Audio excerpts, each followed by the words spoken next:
Hello, everyone, and welcome back to Kickstarts. And it's a Friday again. We are back with our Friday Inclusive Talks. आज के हमारे guest is Miss Sunita Sancheti. She's a successful entrepreneur running her family business, counselor, motivational speaker, traveler, a sports person, and a transformational guide. वो adapt नाम की society की एक founder member है जो पहले स्पैस्टिक सोसाइटी के नाम से जाना जाता था. She has ties with various NGOs and she's always on the front line working for people with disabilities. She loves adventure and is an avid traveler and a sports lover. Having won medals at many levels, district, state, and national level.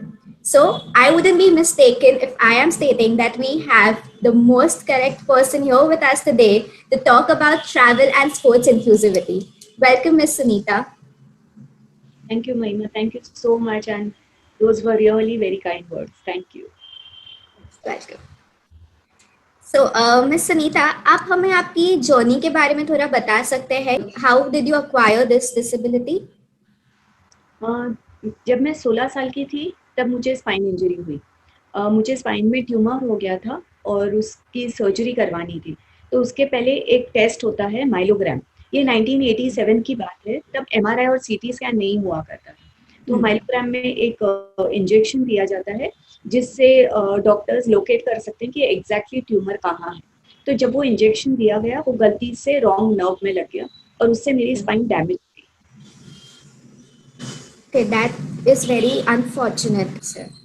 हाँ, और उसके अलावा ये था कि हम लोगों को पता ही नहीं था कि स्पाइन इंजरी क्या होता है. So again it was and at that age it was like a big shock that it comes to you कि आप इतने सारे सपने देखते हो और ऑल ऑफ अ सडन आपको पता चलता है कि आपके सपने एक स्टैंड स्टिल हो गए.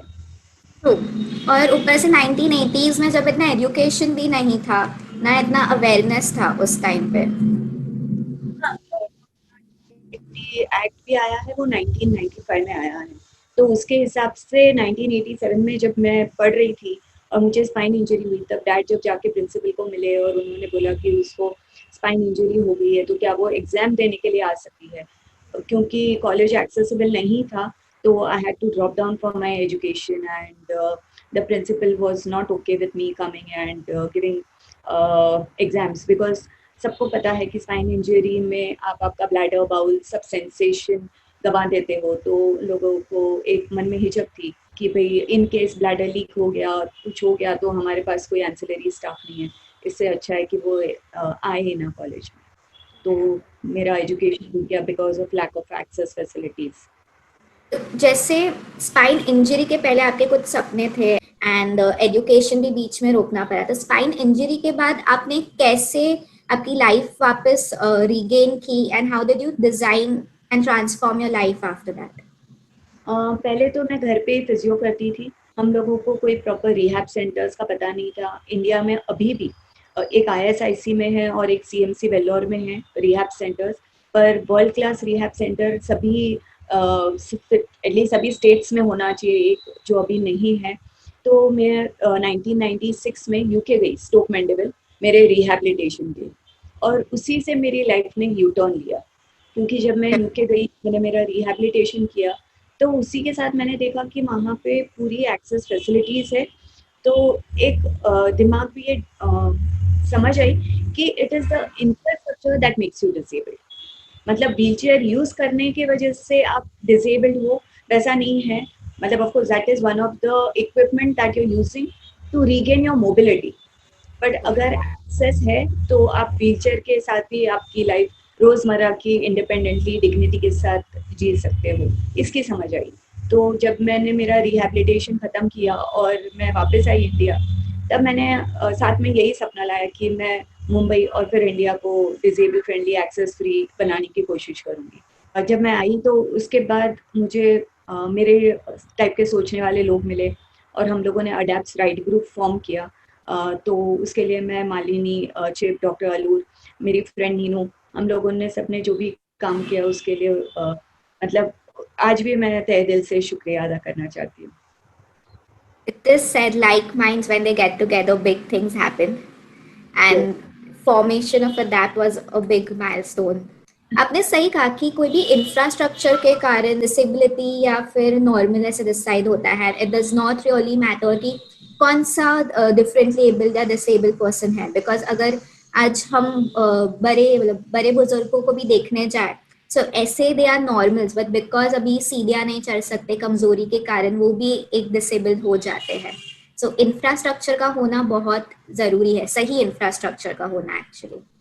हाँ, क्या होता है कि सीनियर सिटीजन्स को भी वही सब सुविधाएं लगती है जो एक दूसरे डिसेबल्ड को लगती है।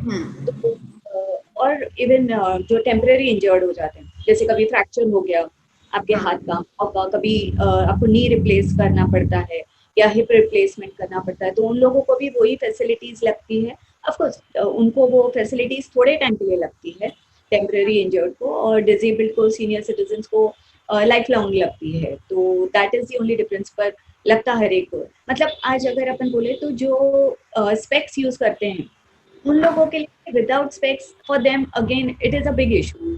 तो सिमिलरली मेरे लिए अगर व्हील चेयर नहीं है तो मेरी मोबिलिटी रुक जाती है। तो it is just the way we see, मतलब आपका देखने का नजरिया कैसा है। और मेरे को लगता है कि महिमा, आपके देखने के नजरिए से बहुत फर्क पड़ जाता है। तो एक्सेस के साथ में हमेशा ये बहुत जरूरी है कि लोगों का आपकी तरफ देखने का नजरिया, जो एटीट्यूड है सोसाइटी का, वो भी चेंज होना जरूरी है। और वो एटीट्यूड तभी चेंज होगा जब एक्सेस फैसिलिटीज होगी, आप डिग्निटी से सब चीजें कर पाओगे। अब अगर मुझे कहीं क्रॉस करना है या कोई फुटपाथ पे चढ़ना है, तो अगर कर्ब कट बराबर है तो मैं वो अपने आप कर पाऊंगी। अब होता क्या है कि अपने आप फुटपाथ का लेवल बहुत ही अनइवन होता है, और कहीं पे बहुत ऊंचा होता है, कहीं पे बहुत नीचा होता है। कर्ब कट बराबर स्मूथली नहीं होता है कि हम मैनूवर व्हील चेयर करके ऊपर चढ़ सके। तो अगर वो सही ढंग से बना हुआ हो तो मुझे लोगों की हेल्प नहीं लेनी पड़ेगी। अगर मुझे लोगों की हेल्प नहीं लेनी पड़ेगी तो उन लोगों का एटीट्यूड ऑटोमेटिकली चेंज हो जाएगा। जब मैं हेल्प लेती हूँ तो उनको लगता है कि अरे बेचारी नहीं जा पा रही है इसलिए हेल्प मांग रही है, तो वो एक नजरिया जरूर बदलेगा लोगों का। बराबर. एंड जब लोगों को पता चलेगा कि इट्स लाइक आपको हेल्प नहीं लग रहा है, कोई और जैसे बस ऐसे साथी है, जो जो सब पैसेंजर और traveller like them, they might just indulge in talks, आपसे नॉर्मली बात करे, आपसे दूसरी चीजों के बारे में बात करे अपार्ट फ्रॉम कि जो भी आपको हेल्प लग रही है उसके बारे में, या बार बार आपको पूछे कि आपको हेल्प चाहिए नहीं चाहिए. हाँ, of course that makes a lot of difference, क्योंकि आप हर जगह दिखोगे। मतलब क्या होगा कि जब एक्सेस फैसिलिटीज होगी तो बहुत सारे डिसेबल्ड अपने घरों से बाहर निकल करेंगे, एजुकेशन करेंगे, रिक्रिएशन के लिए जाएंगे, लेजर ट्रिप्स के लिए जाएंगे। तो जब आसपास आपके काफी लोग दिखते हैं तो आपको वो एनवायरनमेंट इंक्लूसिव और मतलब ऐसा लगता है हाँ भाई यही इंक्लूसिव सोसाइटी है, जहाँ आपको घड़ी घड़ी हेल्प लेना पड़ता है तो आपको लगता है अच्छा ये पर्सन स्पेशल, और वो नाम भी दे देते हैं स्पेशली एबल्ड। बराबर. मतलब अगर अपन सेंसस देखें तो सेंसस बताता है 2.1% of India population is disable. क्योंकि जब सेंसस वाले घर पे भी आते हैं तो वो कभी भी ये नहीं पूछेंगे कि आपके घर में कोई डिसेबल है या नहीं है, क्योंकि उनको लगता है कि मतलब सब कुछ, मतलब अगर कोई होगा तो वो खुद होके बता देंगे। बट ऐसा होता नहीं है, जब वो क्वेश्चन आप पूछो तो ही पता चलता है। क्योंकि जब हमारे घर पे भी उन लोग आए जनगणना के लिए तो मुझे ये पता था, because I am part of many NGOs, कि भाई अभी उसमें एक क्वेश्चन ऐड हुआ है कि जिसमें वो पूछते हैं कि भाई आपके घर में कोई डिसेबल्ड है या नहीं है। तो जब उन्होंने भाभी से सब पूछा तो उन्होंने ये क्वेश्चन नहीं पूछा, एंड पूरा उन्होंने फॉर्म भर लिया और फिर कहा कि अच्छा ठीक है हम चलते हैं, धन्यवाद। तो भाभी ने कहा पर आपने ये तो पूछा ही नहीं कि आपके घर पे कोई डिसेबल्ड है या नहीं है। तो उसने बोला हाँ आपके घर पे कहाँ कोई डिसेबल्ड होगा। तो भाभी ने बोला नहीं है, and she is a working tax payer of the country, तो ये आप लोगों ने पूछना चाहिए। तो इसीलिए हम लोग बोलते हैं कि वो जो परसेंट बताते हैं वो सही नहीं है। तो overall 7 to 8% of the country is disabled, and now there are 21 type of disabilities after the amendment. And when you calculate temporary injured, senior citizens, pregnant women, so then the entire census ka portion will be approximately 20%. The people who will need the access facilities will at least go up to 20%. तो अगर हम लोग वो facilities बढ़ाते हैं तो बहुत ज्यादा लोगों को उसका फायदा होगा। 20% बहुत बड़ा नंबर है ऐसे हम टोटल पॉपुलेशन में देखने जाए तो। एंड दैट 20% को घर पे बैठना पड़ रहा है या जिंदगी एकदम अच्छे से नहीं जीने मिल रही है because we don't have the access facility. Yes, access and plus change of attitude, which is very important. That is not there.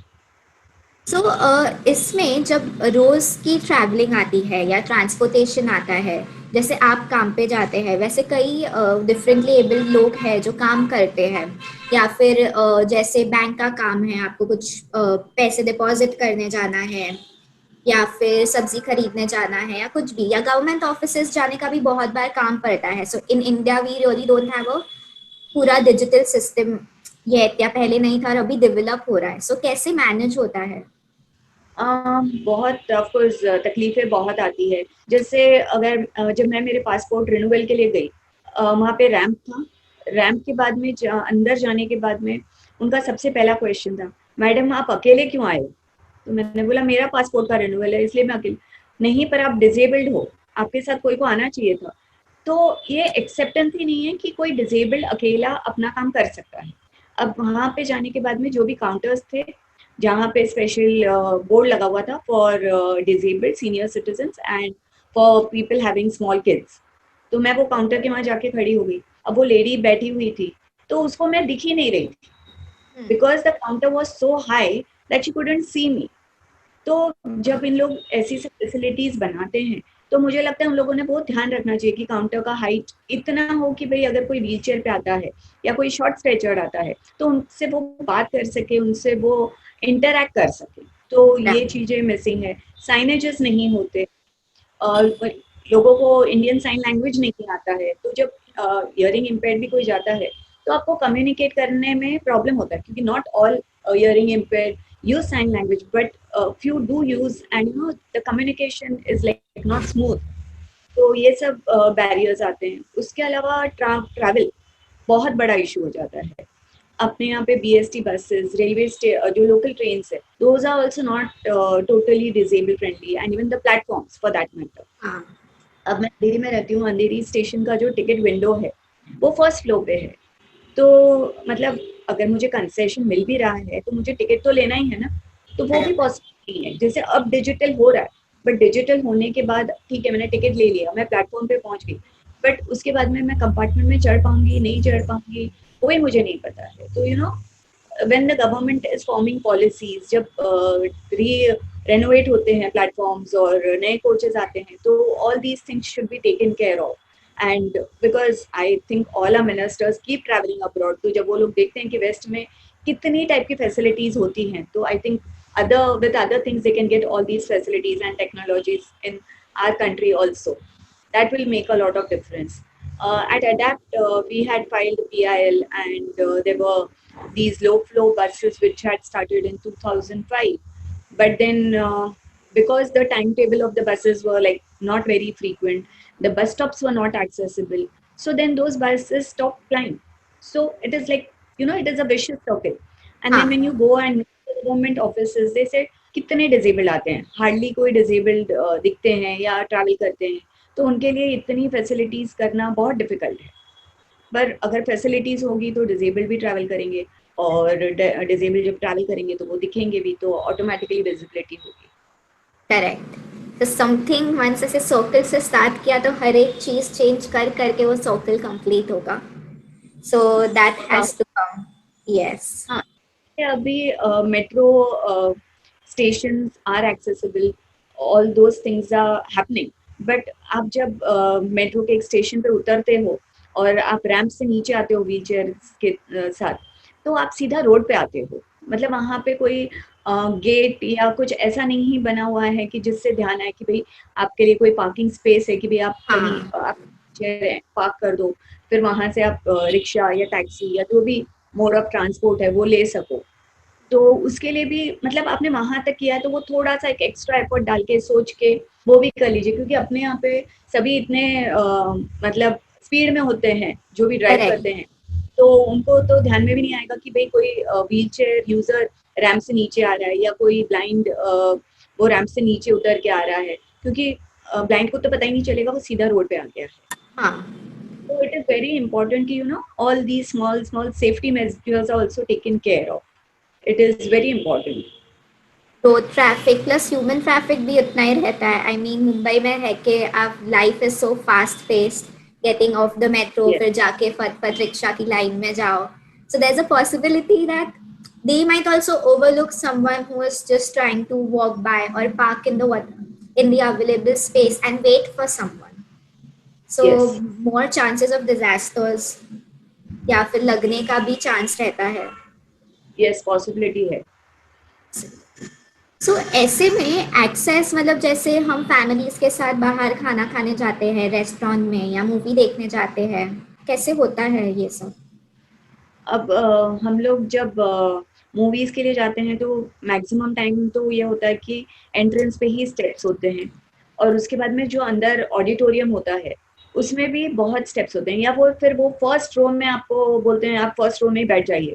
But first row में बैठने के बाद वो जो आपकी नेक है उसकी जो हालत हो जाती है कि उसके लिए फिर आपको कोई ना कोई ऑक्यूपेशनल थेरेपिस्ट या फिजियोथेरेपिस्ट के पास पक्का जाना पड़ता है। तो मेरे को लगता है शायद सिनेमा वालों का और थेरेपिस्ट लोगों का gap होगा हमारे भाई स्पेशली इनके लिए कुछ प्रोविजन नहीं कर पाते हम लोग, आपका थोड़ा धंधा बढ़ा देते हैं। ये आइडिया अच्छा है, जो भी फर्स्ट रो वाले हैं उनके लिए they should do a tie up with a therapist. And give us free service for that. So, it is difficult. And even when we have to go out for lunch or dinner with our family, or like with family, they do know our requirements, so we plan accordingly. But when it is with your office group or with your friends, so when they make plans, बहुत बार ऐसे होता है कि उन लोगों का restaurant already decided होता है कि भाई इस जगह पे हम लोग मिल रहे हैं इतने बजे। So then if the place is not accessible, either we have to drop out from the plan, or we have to go there and we have to tell our colleagues or friends ki please help us to get in. So that is always there. So or we call the waiters or the hotel people and we tell them that please can you ask someone to help us. Like even when visual impaired, when they go, they can't read the menu because the menu is not in braille, neither do have, yeah, so neither do they have certain technology जिससे वो phone में आ सके उनके या कुछ scan करके दे सके। तो उसके वजह से भी, और जनरली जो वेटर्स होते हैं खास करके ये उडीपी रेस्टोरेंट्स में, वो इतना फास्ट बोलते हैं कि क्या क्या है मेनू में कि they can't understand that quickly and order. So that also needs to be trained. काफ़ी चीज़ें हैं जिसकी ट्रेनिंग देनी पड़ेगी अपने को for the service sector. In case if a person who's come with a visual impairment or a hearing impairment, you have to have patience and deal with that person. Because अगर मुझे कुछ खाना है तो आई वुड लाइक कि वो सामने वाला मेरे से इंटरेक्ट करे, ना कि मेरे बाजू वाले को पूछे कि भैया अरे ये क्या खाएगा। So that also a very important thing, that the person who is your guest और the person to whom you are providing your service should be catered themselves, not the maid or the family member who is accompanied by them should not be asked. So this is also one of the things that it comes in etiquettes when it comes to persons with disability. And what about work places, जैसे काम पे जाते हैं तो वो work place में entry करना, work place तक ट्रैवल करना, फिर because like we discuss trains and buses थोड़ी मुश्किल है, इट्स नॉट फीजिबल। तो फिर देर आर बहुत सारी ऐसे कैब सर्विसेज है जो डिफरेंटली एबल्ड फ्रेंडली है। There are these vehicles which have a hoist, and you can park your wheelchair on the hoist and you can get into the car. But Mahima, sadly, those are little expensive on your pockets, and even a normal cab for everyday travel it becomes expensive क्योंकि आपकी आधे से ज़्यादा salary उसमें चली जाती है। इसीलिए काफ़ी लोग घर से वर्क फ्रॉम होम प्रेफर करते हैं, क्योंकि एक तो कंफर्ट ऑफ होम हो जाता है, उनको दूसरे लोगों के साथ ज़्यादा इंटरेक्ट नहीं करना पड़ता। क्योंकि क्या होता है कि उनका एजुकेशन 10th या जो भी एसएससी बोलो वो नॉर्मल स्कूल में नहीं होके स्पेशल स्कूल्स में होता है। तो इन केस अगर बचपन से ही उनका एजुकेशन इंक्लूसिव स्कूल्स में हो तो आपको सबके साथ इंटरेक्ट करना ये सब की आदत रहती है। तो जब आप कॉलेज में जाते हो या वर्क प्लेस में भी जाते हो तो आपको वो इंटरेक्शन ईजी लगता है। 10th के बाद जब आप कॉलेज में जाते हो तो आपके भी मन में वो हिचक रहती है, और आपके जो फ्रेंड्स हैं उनके भी मन में वो हिचक रहती है कि भाई इनके साथ क्या बात करें। और आपको भी वो, क्योंकि हमेशा आपने आपके आसपास उसी टाइप के डिसेबिलिटी के लोगों को देखा है, तो आपको उनसे बात करना, उनसे हंसी मजाक करना, वो एक आपकी आदत बन जाती है। तो from special to inclusive we have to get a drift कि भाई सभी इंक्लूसिव में रहे और स्पेशल स्कूल ना का सिस्टम ना रहे। तो उसके इससे क्या होगा कि कॉलेज, यूनिवर्सिटी, वर्क प्लेस सभी में आपको वो एक कंफर्ट लेवल पहले दिन से ही आने लग जाएगा। और दूसरों आपसे जब इंटरेक्ट करते हैं तो उनके लिए भी मतलब a child accepts anything very easily. So बचपन से अगर किसी ने देखा है कि कोई पर्सन विद डिसेबिलिटी है मेरे साथ में, तो वो लोग उससे वैसे ही ट्रीट करते हैं जैसे किसी दूसरे फ्रेंड से करते हैं। उनके मन में वो भेदभाव नहीं होता कि भाई हाँ, ये चलने में इसको प्रॉब्लम है या इसको बात करने में प्रॉब्लम है। तो वो सब चीजें वो लोग ऑटोमेटिकली ओवरलुक कर देते हैं। Yes, absolutely. मतलब जो बार बार देखा है वो हमारे लिए नॉर्मल हो जाता है। हाँ, It's just like sensitizing and continuous involvement which differentiates or not differentiates basically. Yes. Yes. So guys, हम इधर छोटा सा ब्रेक लेंगे और इस टॉक का सेकंड पार्ट हम बाद में रिलीज करेंगे, जिसमें हम वेकेशन या फिर tour, travel and sports as a leisure के बारे में बात करेंगे. So stay tuned, subscribe to our channel if you haven't subscribed already. So whenever we release the second part, you know it's out. And also please share the word, share this link as much as you can, because inclusive society हमसे और आपसे start होती है. So go ahead, subscribe and share. Thank you. See you all soon.